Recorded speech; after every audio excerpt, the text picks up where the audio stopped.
안녕하십니까. 내동 장로교회 이피로 목사입니다. 여러분 만나서 반갑습니다.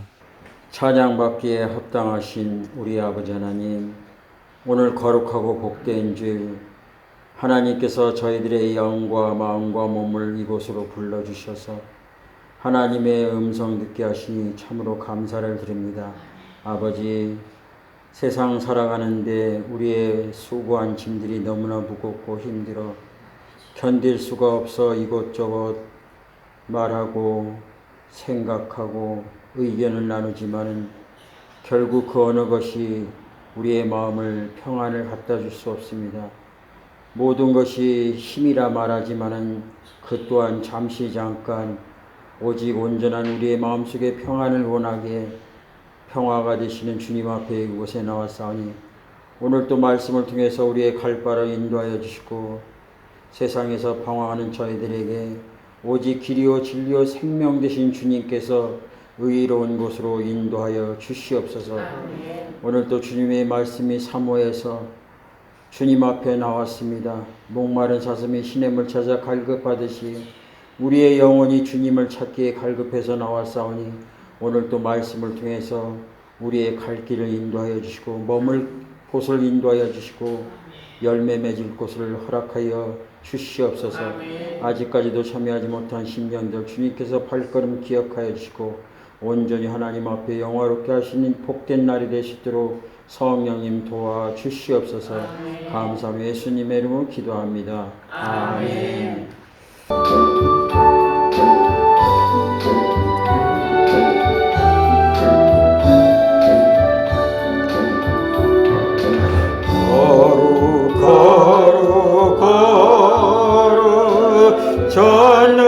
전능하신 주님, 이른 아침 우리의 주를 찬송합니다. 거룩 거룩 거룩 자비하신 주님, 성삼위일체 우리 주로다. 사랑이 많으신 우리 아버지 하나님, 우리가 무엇이간디 우리의 힘으로 등으로 할 수 없는 저희들, 오직 하나님의 말씀이 필요한 저희들에게 하늘 높은 보좌를 포기하시고 낮고 천한 이 땅에 오셔서 우리 죄로 인하여서 내가 죽어야 하는데 주님께서 내 대신 나의 지혜 짐을 지고 십자가에 죽으셨습니다. 그리고 3일 만에 부활하셔서 우리의 가장 두려워하는 죽음마저도 승리로 이끄시고 우리에게 산소망 부활을 허락하셨습니다. 이 사건을 믿는 자에게는 하나님의 자녀가 되는 권세를 주셨으니 이 땅에서 무엇이든지 구하면 얻을 것이고 찾으면 찾을 것이고 두드리면 두드리는 그런 축복의 통로를 허락하셨으니 이제 하나님의 자녀로서 하늘의 권세뿐만 아니라 이 땅의 모든 영화까지도 누릴 수 있는 하나님의 자녀로 선택해 주셨습니다.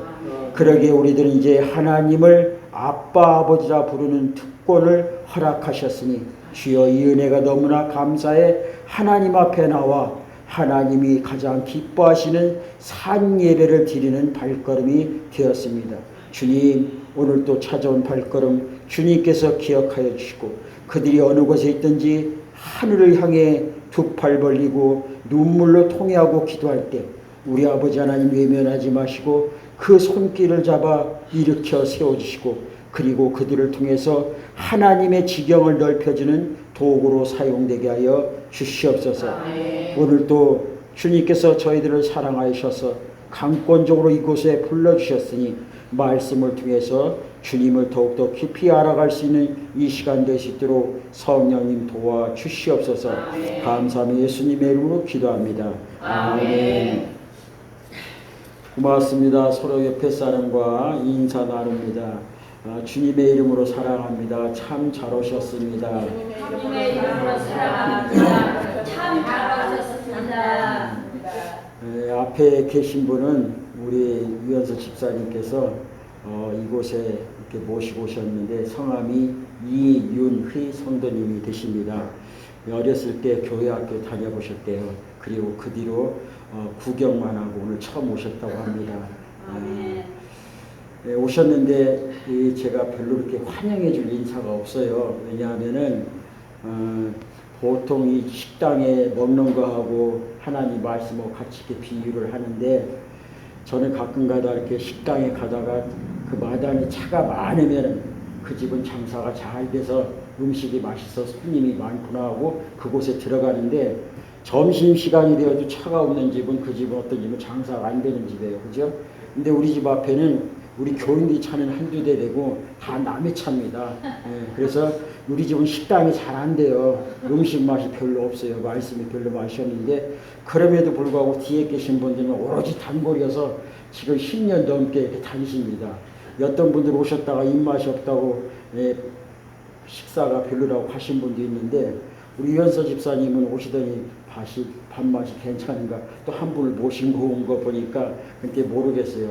입맛이 맞을런지 안 맞을런지 모르겠는데, 저는 그렇습니다. 교회가 요즘에 이제 물이 많이 섞여서 MSG를 많이 넣고 사람 입맛에 그 감칠맛 나는 그 맛을 이렇게 하는데, 저는 감칠맛보다 그냥 뚝배기 된장국 부글부글 끓여서 집밥으로 드립니다. 그래서 우리 6월 달부터 제가 한 15년, 17년 목회하던 그 설교 세상 같은 그 설교 스타일을 바꿔가지고 이제는 6월 한 달부터 6월 첫째부터 지금까지 계속 하나님이 주시는 말씀만 사모하고 말씀만 있겠다는 패턴을 이렇게 바꿨습니다. 그 이유는 제가 간단히 말씀을 드리면은 이런 이유에서입니다.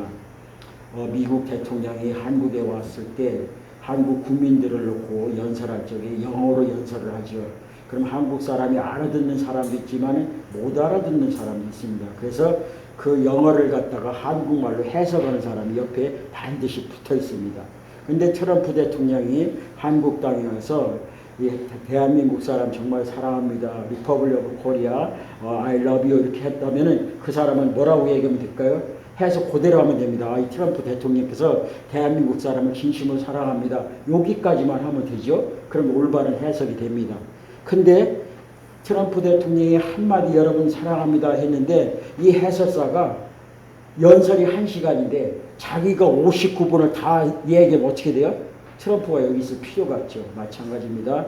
세상에 하나님께서 우리에게 예수님을 통해서 우리에게 말씀을 주셨고 이 성경 66권이 있는데, 오늘날 많은 교회에서 성경 한 절만 있고 나머지 59분은 하나님 여러분을 사랑합니다 하면 그 나머지 59분은 자기 세상 얘기하다 이렇게 설교를 마치게 됩니다. 그러면 교인들이 와가지고 세상 이야기만 듣고 어디로 가는가? 세상으로 돌아가서 세상 사람들과 같이 어울립니다. 그러나 하나님 말씀을 온전히 다 듣고 세상에 나가면 세상에 나가 소금과 빛의 역할을 감당할 수 있습니다. 세상 모든 사람들이 예수가 구원자라는 건 다 압니다. 근데 예수 믿는 사람들은 별로 안 좋아해요. 왜? 예수 믿는 사람답게 행동을 하지 않아서. 그래서 예수는 좋아하지만 예수쟁이들은 별로 안 좋아합니다. 왜?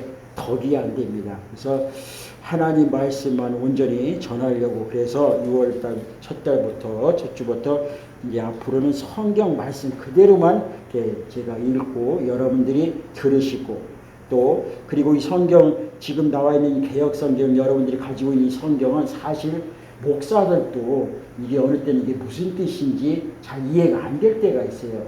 그래서 큰 주석 성경은 이거 한 권인데 여기에 엄청난 60권, 70권 되는 이렇게 두꺼운 70권들을 목사들이 그걸 다 읽어야 돼요. 성경 요거를 하나를 해석하기 위해서 70권 되는 것을 다 읽어야 되는 거죠. 그만큼 어려운 말들이 많습니다. 그래서 이 메시지 성경이라 해서 유진 피터슨 목사님인데 얼마 전에 소천하셨는데, 그래도 신학자로서 목사로서는 세계에서 가장 이름 있는 목사님이고 말씀 진실로 살려고 몸부림치던 목사님이 10년 동안 이 말씀을 한국 언어로 이해가 되게끔 아주 그 나라 언어로 영어로 잘 풀어온 것을 한국 사람이 한국어로 풀었습니다. 그래서 이 언어들은 우리 삶 속에 쓰는 언어로 그렇게 풀었어요. 그래서 초신자든 또 전도사든 목사든 장로든 누구든지 쉽게 하나님 말씀 그대로 100% 이해하고 들을 수 있게끔. 그래서 제가 읽을 때 여러분들이 쭉 같이 따라서 눈을 읽다가 오늘 이 말씀 중에서 나에게 주시는 말씀이 있습니다. 내 마음속에 방망이지라는 말씀이 있어요. 아, 난 이렇게 살지 못했는데 성경에서 이렇게 살라고 나한테 이야기하는구나. 그럼 나도 지금까지 내 삶이 힘들고 어려웠는데 지금까지 내 방법대로 살아왔는데 성경에서 나와 반대로 이렇게 살라고 이야기하니까 나도 한번 이렇게 살아볼까? 그래서 변화를 가져온 사람들이 바로 진짜 예수쟁이들입니다. 그래서 여러분들에게 나눠준 유인물이 있는데 그게 바로 메시지 성경 마태복음 5장의 말씀입니다. 그래서 6월 첫째 주부터 1장, 2장, 3장, 4장, 오늘은 5장의 순서로 합니다. 그래서 제 이야기는 하지 않고 오로지 성경 말씀 그대로만 읽어드리고 추가적으로 조금 설명이 필요한 부분은 거기 조금 이렇게 말씀을 드립니다. 그래서 이 예언의 말씀을 읽는 사람과 듣는 사람과 그 안에 기록되어 있는 것을 지키는 사람이 바로 복이 있다고 성경에서 이야기하고 있습니다. 여러분들에게 한 절 한 절 읽어드리도록 하겠습니다.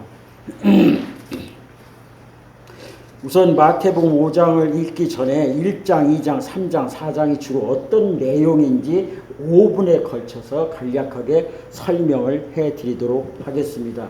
마태복음 1장은 어떤 내용인가 하면은 예수님의 족보가 나와 있습니다. 우리가 믿는 그 예수님의 족보는 어떤가 했을 때 그 족보 내용을 보니까 아주 화려한 족보가 아니라 세상의 입에 오르내리기도 힘든 그런 사람들, 천한 사람들, 비천한 사람들, 손가락질 받은 사람들, 부도덕한 사람들, 그런 사람들이 족보에 껴있더라는 거죠. 근데 예수님의 족보가 화려하지 않고 세상에서 지탄받을 만한 사람들 속에 족보가 껴있다는 것은 하나님의 일은 똑똑하고 잘난 사람들을 선택하는 것이 아니라 부족하고 연약하고 나하고, 그래서 성경에서 말하는 고아나 과부나 객, 이런 사람들을 선택하여서 강한 자를 부끄럽게 만드는 것이 하나님의 족보의 역사라는 것을 1장에서 설명하고 있습니다. 근데 예수님의 탄생은 바로 인간과 인간이 결혼해서 성생활에서 아이가 태어난 그런 방식을 선택하지 않고 전혀 결혼도 하지 않고 약혼만 했고 손도 잡지 않고 잠도 자지 않았는데 거기서 아이가 임신을 했습니다. 어찌 세상에 이런 일이 가능한가 했을 때 그것은 성경에서 이것은 성령의 힘으로 가능하다고 이야기를 하고 있습니다. 그래서 우리들도 세상에 내 힘으로 능을 안 될 때 무슨 힘으로 하는가? 내 힘으로 하는 것이 아니라 성령의 힘으로 한다. 2장에서는 어떤 내용이 나오는가? 예수님이 탄생이 나옵니다. 동방박사가 찾아와서 예수님의 탄생을 축하했고요. 그리고 마귀 사단은 그 예수님을 죽이려는 음모가 꾸며지고 있습니다. 그 다음에 마태복음 3장에는 어떤 내용이 나오는가 하면 예수님께서 탄생하시고 나서 30세가 되고 31세 때 세례를 받습니다. 요단강에 가서 세례를 받는다는 이야기는 이전 것은 지나갔으니 보라 새 것이 됐고 예수 안에서 새로 살겠다는 의미죠. 나의 노력과 나의 의와 나 자아가 아니라 이제는 예수의 힘으로 하나님의 힘으로 살겠다는 고백이 바로 세례입니다. 그래서 예수님도 아무 죄가 없지만은 우리 인간과 똑같이 오셨기에 세례를 받고, 그리고 4장에서는 3장에서 그리고 4장에서는 예수님이 시험을 당하시는데 3장 후반에서 시험을 당하시는데 바로 인생이 살아가는데 필요한 그런 가장 중요한 욕구들이 있는데 그 욕구를 말씀으로 승리를 거두시는 모습이 나옵니다. 그 다음에 4장에서는 예수님이 제자를 선택합니다. 예수님이 이 땅에 오셔서 하늘나라 복음을 선포하고 하나님을 이 나라를 가르치고 또 그들에게 제자 삼는 일 하기 위해서 바로 제자를 삼는데 그 제자들은 어떤 사람들인가? 그 당시 어부였고 자기의 모양으로 지금까지 몇십 년 잔뼈를 굵으면서 살아왔던 그들에게 예수님께서 그 모든 걸 내려놓고 나를 따르라 이렇게 이야기합니다. 그리고 예수님의 제자들이 이제는 예수님이 길을 돌아다니면서 오늘은 예수님의 제자들과 또 그런 많은 것들을 본 예수님이 병든 자를 고치고 마음이 상한 자를 치료하는 그런 모든 소문이 퍼지면서 많은 사람들이 예수님을 찾아왔습니다.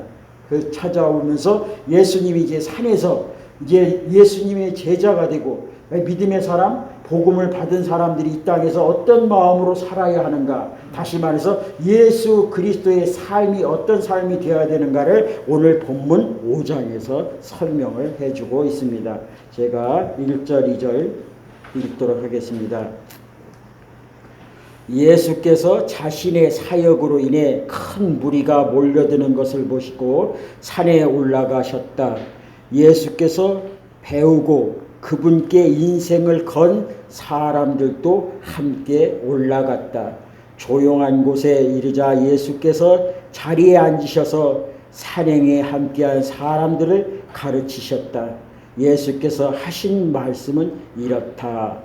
예수님께서 산 꼭대기에 앉으시고 이 산은 이스라엘에 있는 산은 우리나라와 그렇게 높은 산이 아니라 우리나라에서 볼 수 있는 흔한 야산입니다.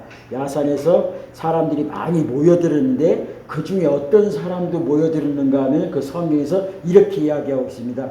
자기 인생의 모든 것을 건 사람들도, 그 이야기는 예수님을 쫓아간다는 그 삶은 내 인생을 모두 걸 수 있을 만큼 가치가 있는 삶이라는 것을 어떤 사람들이 생각을 했다는 거죠. 왜? 그 사람들이 어떤 사람인가? 내가 평생에 해왔던 그 고기를 낚는 어부의 직업을 다 버리고 이제 사람을 낚는 어부가 될 만큼 내 평생에 이루었고 목적을 달성하기 위해서 몸부림쳤던 그 모든 것을 다 뒤로 하고 내 인생을 한번 걸어보겠다 하는 그런 사람들도 거기에 모여 있다는 거예요. 그렇다면 이 사람들이 어떤 일을 해야 될 건가? 또 오늘 그 사람들에게 오늘 예수님께서 처음 말씀하시는 게 어떤 말씀인가? 그게 바로 3절, 4절 한 절 한 절 읽어드리도록 합니다. 3절에 보면 벼랑 끝에 서 있는 너희는 복이 있다.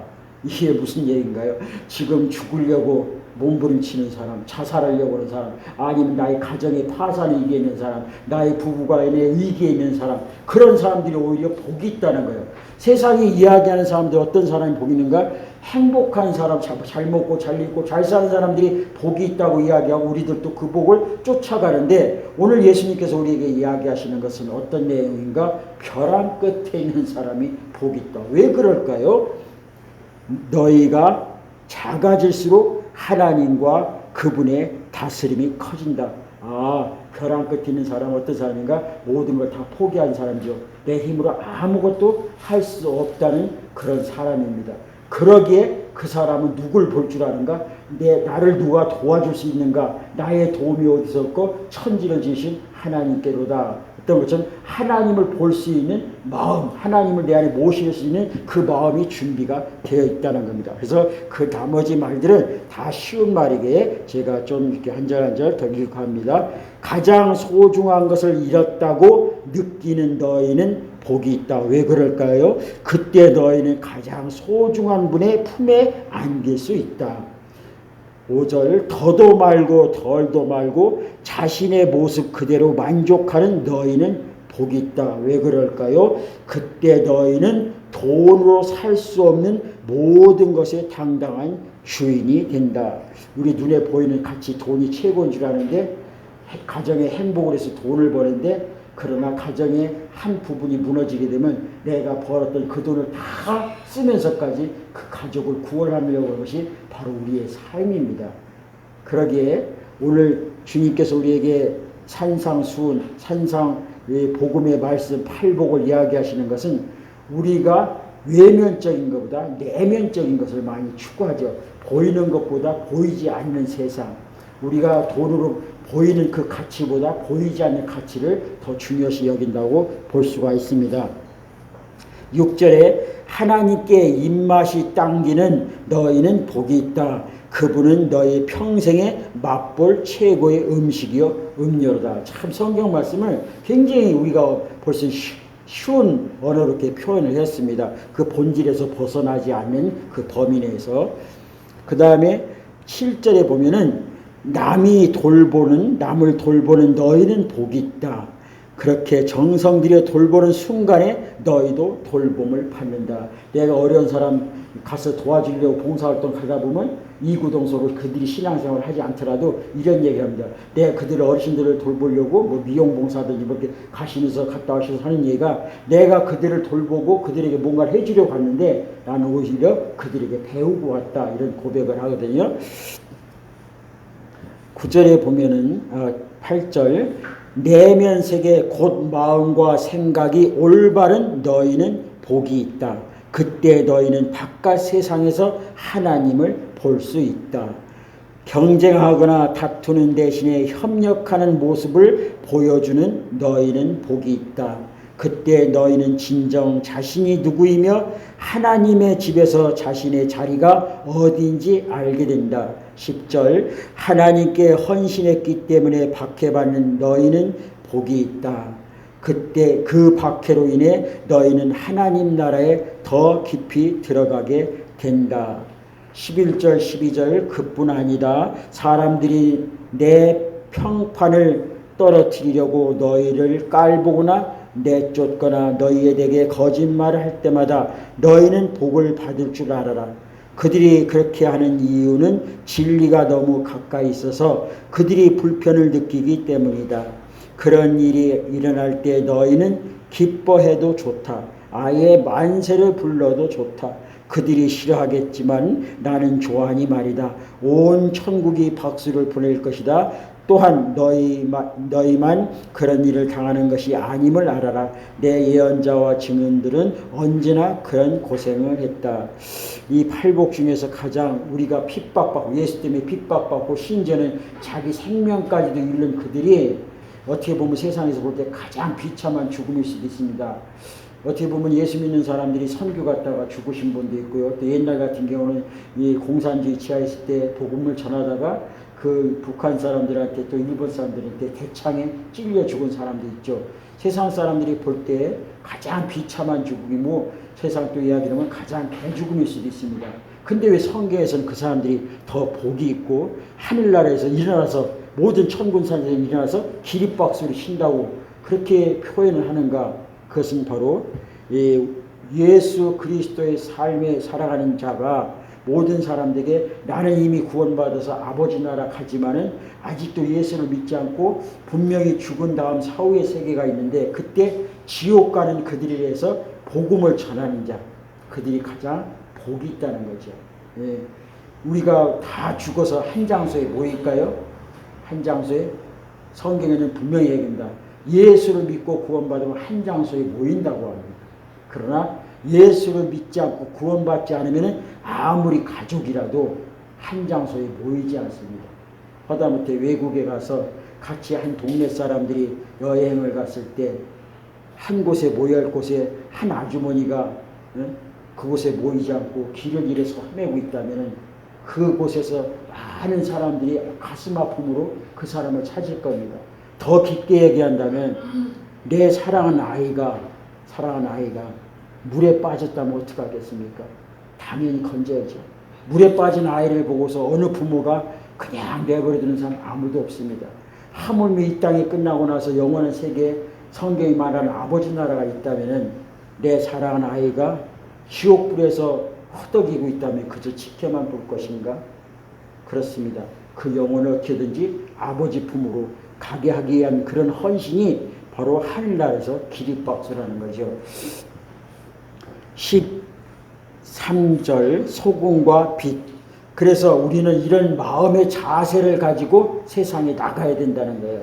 때로는 핍박받으면 받고 사자굴에 집어던지면 더 던지라는 그런 기쁜 소식. 죽어가는 자에게는 이 의사가 당신을 치료할 수 있습니다. 가난한 자에게는 이 사람을 당신에게 모시면 모든 가난에서 해결될 수 있습니다. 그런 기쁜 복음의 소식을 들고 세상에 나가야 하는데 그 나가는 모습이 바로 소금과 빛의 모습으로 나가야 된다. 13절 너희가 여기 있는 이유를 말해주겠다. 너희는 소금을 쳐서 이 땅에 하나님 맛을 드러내라고 여기에 있는 것이다. 너희가 짠맛을 잃으면 사람들이 어떻게 경건의 맛을 알겠느냐. 너희가 쓸모없어지면 결국 쓰레기통에 버려질 것이다.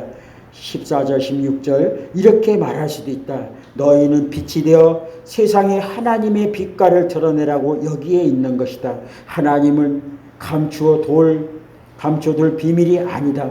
우리는 이 비밀을 훤히 드러낼 것이다. 산 위에 있는 도시만큼 훤히 드러낼 것이다. 내가 너에게 등불을 들고 있게 한다면 설마 너희는 내가 너희 통 속에 숨겨두리라고 생각하지는 않을 것이다. 나는 너희를 단 위에 둘 것이다. 내가 너희를 언덕 위에 등불 놓는 단 위에 두었으니 빛을 비추어라. 너희에게 오는 손님을 기쁘게 맞아들이라. 후하게 베풀며 살아라. 너희가 다른 사람에게 마음을 열면 그들도 너희에게 자극을 받아 하나님께 하늘에 계신 자비로우신 아버지께 마음을 열게 될 것이다.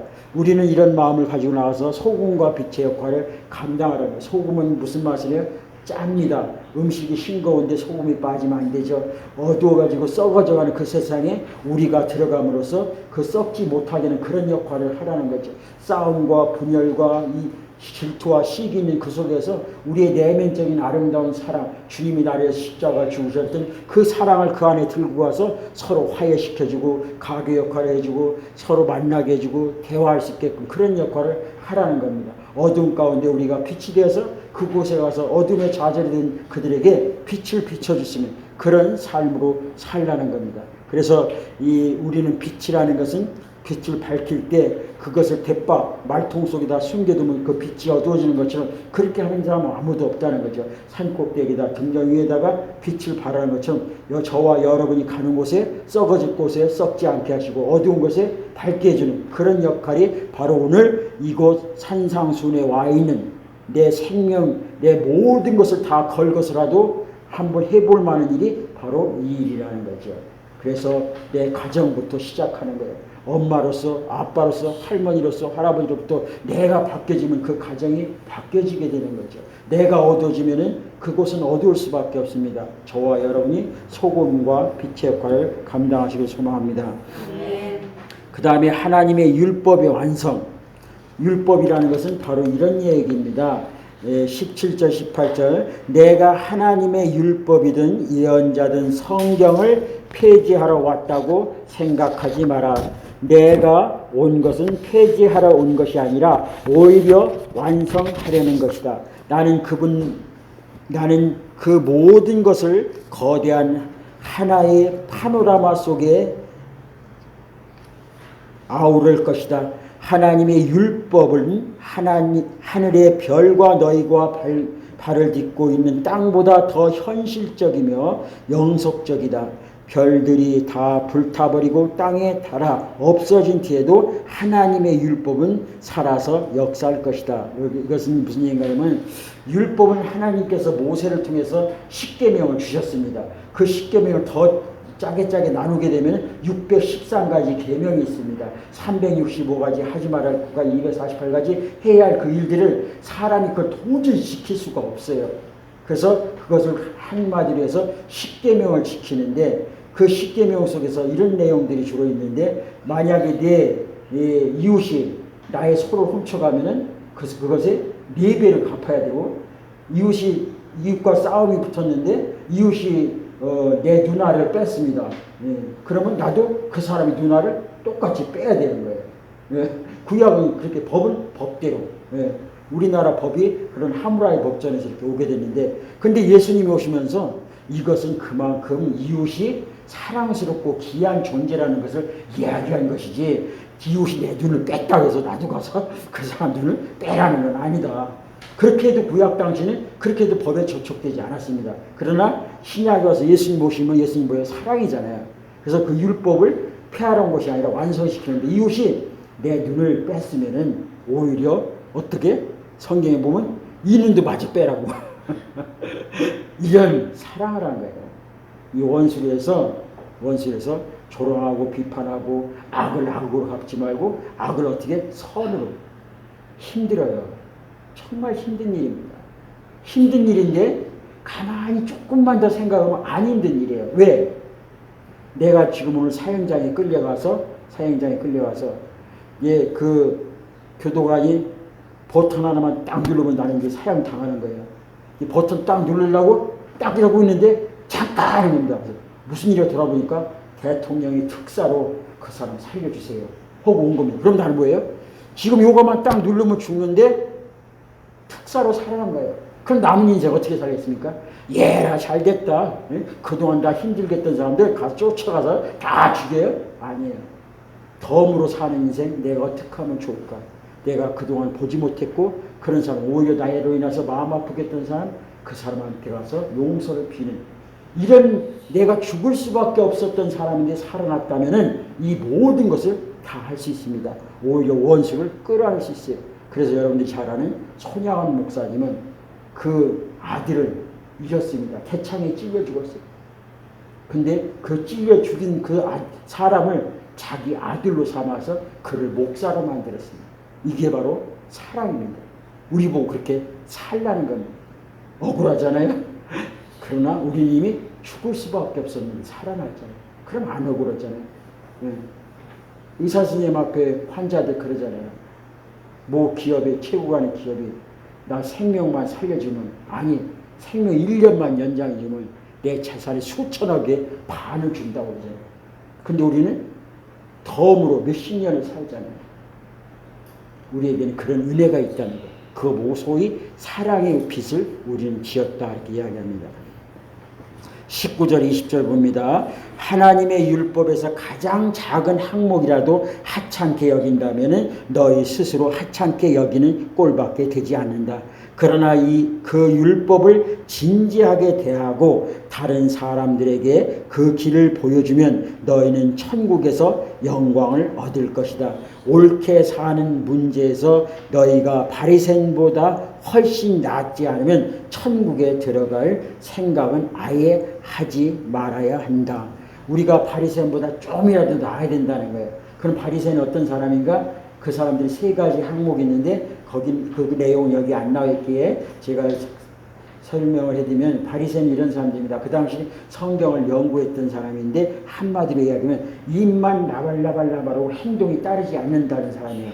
네, 나 너 사랑한다 하면서도 속으로 일을 끙끙하는 사람. 요즘 그런 많이 하죠. 요즘은 사람들이 서로 대면을 잘 하지 않습니다. 주로 카톡으로 대화를 하죠. 그래서 저는 웬만한 일이면 중요한 이야기는 카톡을 안 하려고 해. 카톡은 내 마음을 속이고 얼마든지 이야기를 좋게 할 수 있습니다. 속에는 칼을 들고 있어서 사랑해 얼마든지 이야기할 수 있어요. 그래서 직접 보면은 그 사람의 마음을 그냥 눈을 보면 마음을 알 수 있죠. 그래서 우리는 그런 입으로만 하는 사람들, 내가 어려운 고아나 과부 그런 사람들에게 라면 몇 박스 갖다 주고 사진 찍고 이렇게 여기저기다 SNS에 올리는 사람들, 그런 사람들 별로 좋아하지 않는다는 거예요. 하나님께서는 또 기도하는데 거리 다니면서 막 기도하는 사람, 그런 사람 별로 좋아하지 않는다는 거예요. 한마디로 해서 요즘에 예수 믿는다고 말 뻔질나게 잘하고서 나쁜 데 가보면 제일 앞장서 서는 사람, 그런 사람 별로 하나님이 안 좋아하신다는 거예요. 너희들이 그들보다 조금이라도 나아서야지, 아니면 그들보다 못하면 결국 지옥 간다는 겁니다. 말이 사람을 죽인다. 그렇게 우리 보고 말 조심하라는 거예요. 21절부터 22절. 너희는 옛사람에게 주어진 살인하지 말라는 계명을 잘 알고 있다. 내가 너희에게 말한다. 누구든지 형제나 자매에게 화만 내도 살인을 범한 것이다. 무심코 형제를 바보라고 부르면 너희는 법정으로 끌려갈 수 있다. 생각 없이 자매에게 멍청이라고 소리 지르면 지옥불이 너희 코앞에 있다. 가장 단순한 진실은 말이 사람을 죽인다는 것이다. 이거 보면 섬찟하지 않으세요? 아이고 저놈의 새끼 저거 못 되려고 내가 저놈의 새끼를 낳고 내가 미역국을 먹었느니 그 사람은 지금 문 앞에서 지금 다음 순서 들어오세요. 말 조심해야 되고요. 이왕이면 말을 하더라도 세계에서 가장 존경받을 놈아 어찌 이렇게 엄마 마음을 속상하겠냐, 이렇게 저 죽을 놈의 새끼 이렇게 하지 말라는 거예요. 멍청이라고 해도 바보라고 해도 이미 그 사람은 지옥불 앞에 지금 대기하고 있다는 사람입니다. 그만큼 왜 우리 혀에는 권세가 있죠. 일본 사람이 연구했던 것처럼 물도 이렇게 생명 있는 것처럼 물도 듣고 생각한다. 그래서 물에다가 좋은 음악을 틀어주면 그 물이 오랫동안 상하지 않고, 또 똑같은 물임에도 불구하고 거기다가 락이나 잘못된 그런 음악을 틀어주면은 그 물이 금방 상해버린다는 거예요. 이거는 제가 말씀 많이 하셨더라도 주변에 양파를 통해서 시험한 사람 있고 별의별 사람 다 있는데, 실질적으로 밥도 좋은 음악을 틀어주면, 좋은 약을 칭찬해주면 밥이 금방 시지 않고, 시더라도 푸른 곰팡이가 나는데 그렇지 않고 막 험담한 그런 밥은 금방 쉬어버리고 새카만 곰팡이가 낀다니. 하물며 우리의 모든 영적으로 된 우리가 스스로 누군가가 욕을 먹고 그런다면은 그 사람 마음이 그만큼 살리는 거나 마찬가지죠. 23절, 24절 봅니다. 이런 문제에서 나는 너희가 이렇게 행동하길 바란다. 말이 이렇게 중요하니까 이렇게 행동하길 바란다. 내가 예배당에 들어가서 헌금을 드리는데 갑자기 어떤 친구가 너에게 원한을 품고 있는 것이 생각나거든 헌금을 내려놓고 즉시 나가 그 친구에 가서 화해하여라. 반드시 그렇게 하고 난 뒤에 돌아와 하나님과의 일을 마무리하여라. 예수 믿는다고 하면서 신우이가 몰케 사이에 막 닭다리 치고 특별히 명절 때 나는 오늘 이 교회 특별히 세미나가 있고 예배가 있다 해서 너네들끼리 제사상 그 명절 음식 챙겨 이런 사람들 많잖아요. 이런 사람들 정말 조심하라는 겁니다. 내가 예배당에서 하나님 앞에 기도하러 왔는데 순간 누군가가 나에게 나로 인해서 마음 아프고 힘들어한다면 그것이 생각이 나면은 바로 예배 드리다 말고 돌아가서 그 사람에게 화해를 하고 용서를 빌고 그래요. 결국 여기서는 한국말로 가장 쉬운 말은 무슨 얘기냐면 복 받으려면 복 받을 짓을 해라. 내가 하나님 앞에 예배 드린다고 옛날에 미량이라는 영화 있죠. 아주 그 유명한 영화. 바로 이런 것을 대변해 주는 겁니다. 그 사람이 내 아들을 죽였는데 나는 그 사람이 너무 괴로운 거예요. 어떻게 세상에 내 아들을 죽일 수가 있어? 살려만 뒀더라도 이렇진 않지. 그렇게 막 분노하고 괴로워하고 힘들어하고 이를 뿌듯뿌듯 내 그놈을 죽이겠다고 그러고 있는데 나중에 알고 보니까 그 사람은 이제 이 감옥에 갔어요. 감옥에 갔고 잡혀서 감옥에 갔고 이 사람은 그런 분노의 마음을 가지고 있는데 옆에 전도자가 찾아와서 예수님의 사랑으로 용서하세요. 당신의 아들은 그게 같지만은 이 예수님께서 당신을 위해서 생명을 드렸던 것처럼 모든 것을 평화로운 마음으로 그들 용서하세요. 그래서 네 마음속에 신앙이 들어가서 그 마음속에 그래 그 살인자 내 아들을 죽인 살인자지만 내 감옥에 쫓아가서 그 사람 면회하고 내가 너를 용서했으니까 편안히 쉬세요. 그렇게 해야 되겠다고 마음먹고 감옥에 가서 면회를 했어요. 그때 그 사람이 떠났는데 얼굴이 너무나 평안한 거예요. 나는 내 아들이 죽어서 너무나 힘들고 있는데 이 사람 감옥에서 너무나 평안한 거예요. 왜 그런가 했더니 그 감옥에서 예수를 믿었다고 내가 예수님이 나에게 평안을 주셨다고 너무나 평안하고 있는 거예요. 그러니까 이 여자가 분노하죠. 어떻게? 나도 너를 용서 안 했는데 누가 너를 용서했단 말이냐. 결국 이 말씀을 비춰보면 이 사람은 비록 감옥에서 예수를 만났을지라도 그 죽인 자의 어머니가 왔을 때는 죄인의 모습으로 서야지. 왜? 이 사람은 용서를 받지 않았기 때문에. 그래서 오늘 말씀에 보면 하나님 앞에 내가 무언가를 얻기 위해서 무언가를 구하기 위해서 가서 예배를 드리고 기도하기 전에 나로 인하여서 누군가 상처를 받았다면 그 사람과 용서를 빌고 와서 하나님 앞에 예배드리라. 결국에서는 예수님은 화해의 하나님, 용서의 하나님이라는 것을 우리에게 이야기하고 있습니다.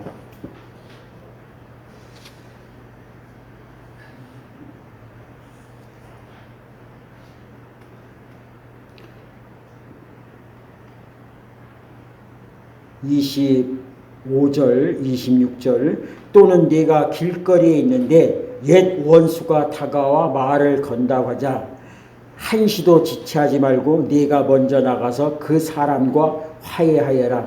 그의 이력을 보건대 그 사람이 선수를 치게 되면 너는 결국 법정에 서게 될 것이고 어쩌면 감옥에 갈지도 모른다. 그렇게 되면 너는 엄청난 벌금을 물지 않고는 거기서 나오지 못할 것이다. 결국 사람과 얼른 내가 믿는 자가 화해를 해야지. 자존심 때문에 화해하지 못하면 결국 그것이 골이 깊어지면서 결국 부부간에도 서로 이렇게 고소하고 그런 일이 생기잖아요. 이웃이 나를 먼저 고소를 한다는 거예요. 그래서 내가 먼저 손 내밀지 못하고 내가 먼저 용서하지 못했던 우리가 주님 앞에 고백하고 찬양하고 기도하는 것처럼 우리 믿는 자, 우리는 어떤 사람이에요? 죽을 수밖에 없었던 내가 살아났잖아요. 덤으로 살잖아요. 그러니까 어렵고 힘든 이고 자존심 내세우지 말고 내가 먼저 손을 내밀고 용서하라는. 그렇지 않으면 오히려 그 사람이 나를 감옥에다 집어넣을 수도 있다는 겁니다. 간음과 이혼에 대해서 27절 28절 얘기합니다. 너희는 남의 배우자와 동침하지 말라. 계명도 아주 잘 알고 있다. 10계명 중에 하나이죠. 그러나 단숨에 동침하지 않는다고 해서 너의 덕을 지켰다고 생각하지 말라. 너의 마음은 너의 몸보다 훨씬 빨리 정욕으로 더럽혀질 수 있다. 아무도 모르는 것 같은 곁눈질 또 너희를 더럽힌다. 결국 이건 무슨 간음에 대해서 이야기하는 건데, 다른 이웃의 여자하고 내가 잤다고 해서 그것은 간음인데, 그래서 내가 자지 않았다고 해서 나는 간음 안 했다고 자신만만하게 이야기하지 말라는 거예요. 이렇게 지나가다가 이웃집 여자가 예쁘면은 나는 몸은 빨리 가려고 하는데 눈이 이렇게 돌아가잖아요. 그러면 그것조차도 어떻게 마음으로 저 여자 예쁘다, 이거 간음했다는 거예요. 다른 사람들한테는 안 들켰죠. 그러나 누가 보고 계셔? 하나님이 내 마음을 보고 계시잖아요. 예. 그러면 제가 가다가 앞에 딱 보니까 120km 막 가다가 딱 보니까 뭐가 있어요? 감시 카메라가 있어요. 그래서 속도를 줄여서 80으로 쫙 맞춰갑니다. 저는 어때요? 교통법규 위반한 사람이 아니죠. 근데 어떻게 됐어요? 실 위반한 사람입니다. 예. 저와 마찬가지예요. 나는 간음 옆에 여자고 가만 앉았다 해서 간음을 안 거니까 나도 모르게 하루에 수십 번 수백 번 간음을 한다는 거예요. 남의 물건을 보고 좋은 말을 하고 화스럽게 하면 그 자체도 간음이 되는 거예요. 실은. 그래서 우리는 우리의 마음을 누가 아느냐? 다른 사람 몰라도 내가 알고, 내 마음을 누가 아는가? 하나님이 아는 거죠. 예. 29절 30절 이 일에 실제로 쉬운 것이라고 생각하지 말라. 네가 도덕적으로 순결한 삶을 살고 싶다면 너는 이렇게 해야 한다. 내 오른쪽 눈이 음흉하게 곁눈질하는 것을 알아차리는 순간에 너는 그 눈을 멀게 해야 한다. 한눈으로 살 것인지 아니면 도덕적 쓰레기 더미에 내던질 것인지 너는 정해야 한다. 또 남을 해치려고 내 오른손을 드는 순간에 너는 그 손을 잘라버려야 한다. 내 존재 전체가 영원히 쓰레기 더미에 버려지느냐? 차라리 피 묻은 몸뚱으로 사는 것이 낫다. 참 이것도 보면은 그만큼 신앙이 살기가 얼마나 힘든가? 근데 하나님 앞에서 사는 겁니다. 실은 하나님 앞에서 내가 예를 들어 여기서 이제 한 가지 이제 얘기하면 내 눈이 범죄를 했다는 거죠. 지나가다가 나는 내 오로지 내 아내만을 생각한다고 생각하는데 가다가 예쁜 여자가 있어서 눈이 이렇게 돌아갔어요. 그러면 이 눈은 범죄를 했다는 거지. 간음은 안 했다고 생각되지만 그러나 범죄를 했다는 거예요. 그래서 범죄자로 사는 것보다 하나님 앞에 범죄잖아요. 범죄자로 사는 것보다 이 눈을 차라리 빼고 이 눈을 빼버리고 그러고 피투성이지만 이 영이 하나님 앞에 온전히 살기를 원한다는 거예요. 지금 주변에 구원파든지 여러 종교 이단들이 가장 휩쓸리고 있는 게 뭔가 하면은 또 오늘 교회 목사님이 또 성도를 그렇게 가르쳤다고 또 문제가 되는데 그게 가장 이슈되는 게 뭔가 하면은 이미 우리는 구원, 영혼은 구원받았고 있고 그래서 아버지 나라 가면 우리 몸이 가는 게 아니잖아요. 영혼이 구원받아서 거듭나면 새로운 다른 몸으로 가게 되는데 이 몸은 땅에 죽고 없어질 거죠. 그래서 영혼이 구원받으면 이 몸은 썩어져 없어질 것이기에 몸으로 어떤 죄를 저질러도 그것은 죄가 아니라고 이야기하는 그런 이단들이 있습니다. 또 사람들이 거기에 많이 빠져들어요. 그러면 간음한 거 죄 아닙니다. 남의 물건 훔친 거 죄 아닙니다. 세상 모든 범죄 다 죄가 아니에요. 왜? 나는 영혼은 구원받고 이 몸은 썩어질 거니까 어차피 버려질 거니까 나는 하늘나라 간다고 생각하는 아니에요. 몸과 영과 혼 절대 구분해 나눌 수가 없는 겁니다. 그래서 마음으로 죄진 거 그거 죄라는 거죠. 예. 어이 저놈의 새끼 그거 죄라는 겁니다. 아내하고 부부가 싸우다가 어이구 이놈의 인간함을 이거 뭐예요? 이거 차라리 잘라버리는 거예요. 그렇죠? 왜? 나는 지금 하나님 앞에 이걸 가지고 내 하나님 기뻐하시는 가장 그 사람을 죽이려는 마음을 먹었다는 거죠. 그 자체가 죄라는 겁니다. 살기 힘들죠. 31절 32절 성경에 누구든지 아내와 이혼하는 자에게 아내에게 이혼 서류와 법적 권리를 주고 합법적으로 하라고 한 말을 기억하느냐. 너희 중에는 이 규정을 자신이 이기심과 변덕스러운 마음으로 포장하는 구실로 이용하거나 합법적이라는 이유만으로 옳은 척하는 사람이 너무 많다. 제발 가식은 그만두어라. 아내와 이혼하면 너희는 아내를 간음하게 만든 책임이 있다. 아내가 문란한 성생활로 이미 그렇게 되지 않은 이상 말이다. 이것은 무슨 얘기야? 내가 아내를 이혼해서 아내가 혼자 살아가게 되면 어떻게 돼요? 다른 사람하고 어떤지 간음해서 그런 사람이 되면 나는 그 모든 책임이 나에게 있다는 거죠. 왜? 나에게 살아와서 나와 같이 살면 평생을 하나님 앞에서 죄안 짓고 이런 사람으로 살 수가 있는데 나의 그날 모난 성격과 나의 자존심과 나의 알량 그 모든 것들로 인해서 성격 차이로 해서 아내를 이혼했다면 그 아내의 모든 범죄 사실은 그것은 결국 다 나에게 책임이 있다는 겁니다. 또 그렇게 이혼한 여인과 결혼하면 너희도 자동적으로 간음하는 자가 된다. 법을 구실 삼아서 도덕적 타락을 미워할 수는 없다. 그렇다면은 지금 오늘날 있어서 결혼하고 이혼하고 재혼하고 또 재혼하는 이런 일들이 성경에 비춰봤을 때 이거 어떻게 될까? 문제가 되겠죠. 성경에서는 내가 버려둔 이 아내를 내쫓았을 때 그 아내가 간음이라든지 여러 가지 행동을 해서 그것이 내 죄고 또 그 간음에서 이혼당한 그 여인도 다른 남자와 결혼하면 그 또한 이렇게 잘못됐다는데 여기서 반드시 전제가 있습니다. 전제가 있는데 간음한 여자하고는 이혼해도 됩니다. 간음한 여자하고는 이혼해도 되는데 간음하지 않고 성격 차이라든지 이런 부분에 대해서는 이것을 분명하게 하나님께서 아주 단호하게 하는 거죠. 왜 간음한 여자하고 이혼하게 되는가? 그것은 결국 정말 그 간음한 여자를 내치하는 것보다는 어떤 의미로 가지고 있는가 그 내용 그 깊은 속 내용이 중요해요. 간음이라는 뭐예요? 우리가 출애굽에서 하나님이 나를 구원해 줬는데 물에 빠진 나를 구원해 줬는데 그 구원자를 외면하고 다른 사람을 좋아하는 겁니다. 이게 바로 하나님의 다른 신 우상을 섬기는 건데 부부간도 마찬가지예요. 서로 일편단심 이렇게 민들레같이 살기로 이렇게 했으면 어떻게 돼요? 서로 다른 남자를 좋아하지 말라는 이유는 뭐냐? 한 사람을 사랑했으면 그 마음 온전히 사랑을 바치라는 거예요. 모든 신 중에 최고신이 하나님이라는 하나님 그분 앞에 온전히 충성 봉사하기 다른 신을 섬기지 말라는 이런 의미를 가져오게 됩니다. 그래서 부부간도 마찬가지입니다. 마음에 없는 말을 하지 말라. 33절 37절까지 그리고 마음에 없는 말을 아예 하지 마라. 이 권고는 우리 전통에 깊이 박혀 있다. 기도해 주겠다고 말하고는 기도하지 않거나 마음에도 없으면서 하나님이 함께 하시기를 빈다고 하며 경건한 말로 연막을 치면 상황이 더 악화될 뿐이다. 종교적 장식을 멋지게 단다고 해서 너희 말이 진실해지는 것은 아니다. 너희 말을 거룩하게 할수록 그 말의 진실성은 떨어진다. 그러면 그렇다. 아니면 아니라고 하여라. 자기 뜻을 관철하려고 말을 조작하다가 잘못된 길로 빠진다. 우리가 제일 잘못하기 쉬운 범죄가 바로 뭐뭐 하겠다는 겁니다. 아이고 친구 오랜만에 내가 이제 밥 한번 살게 이 말 많이 하죠.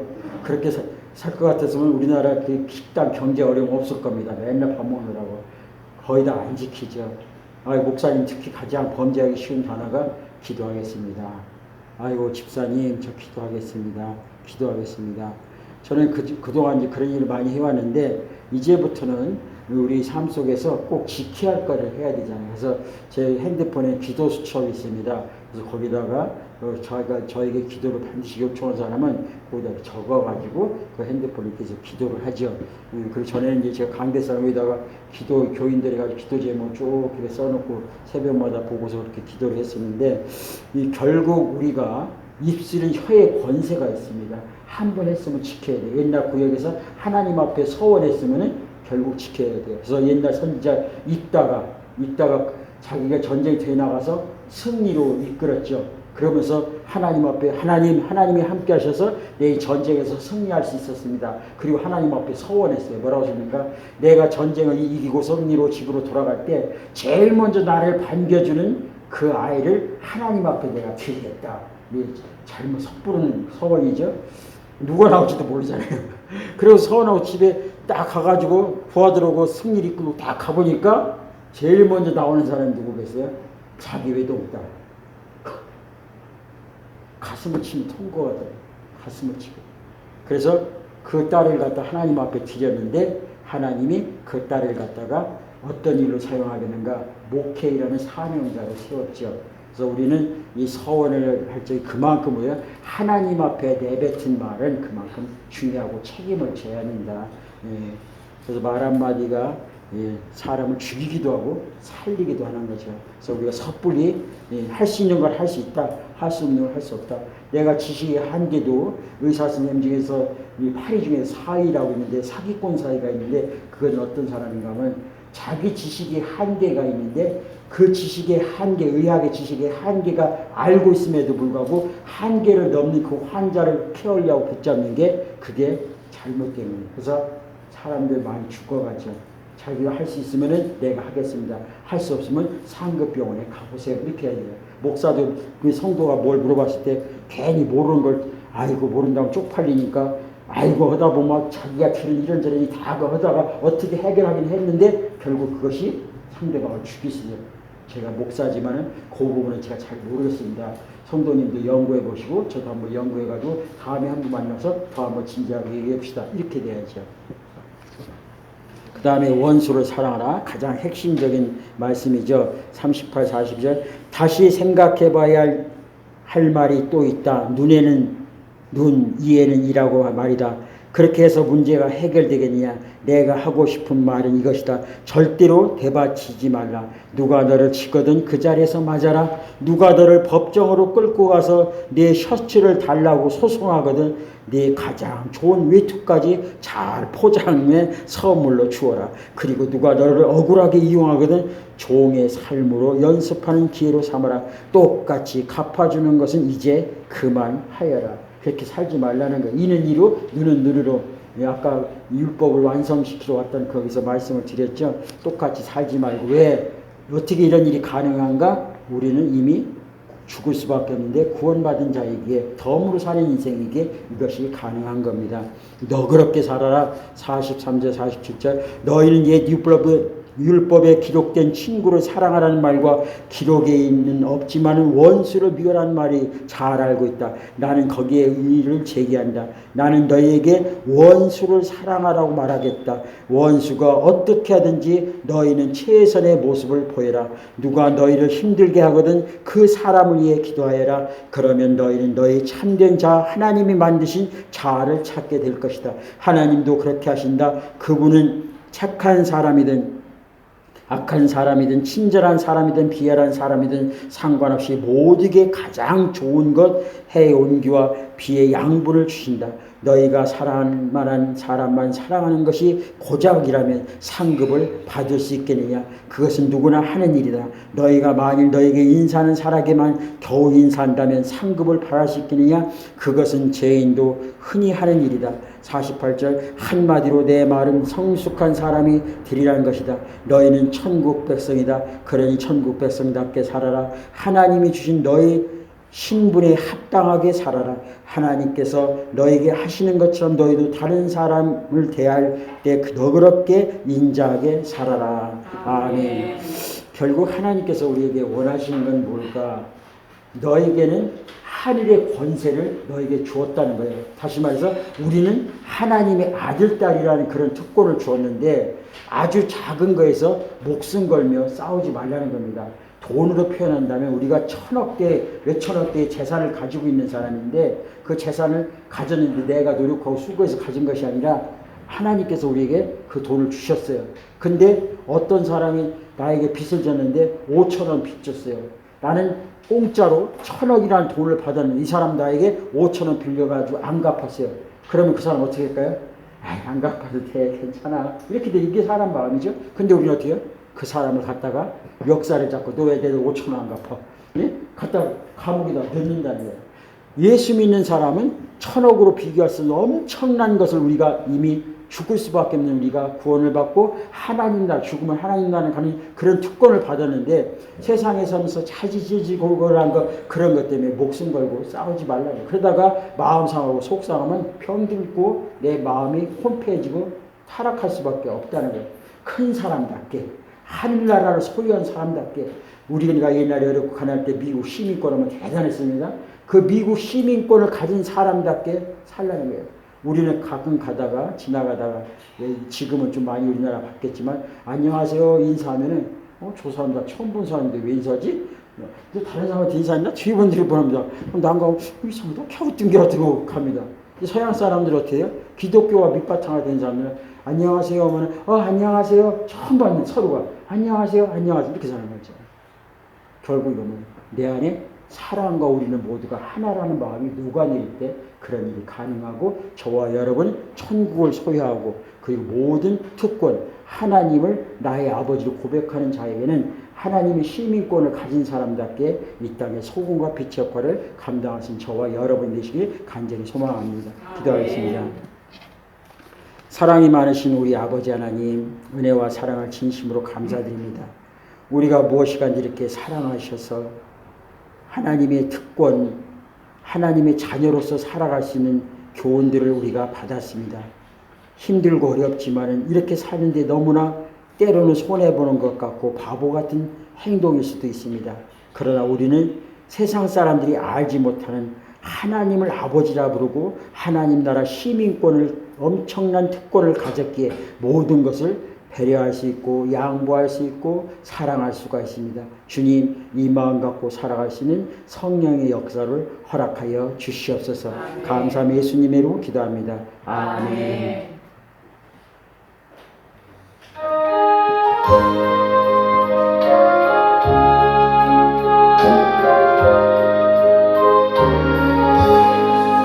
내 영혼이 온종이고 중한제지 벗고 보니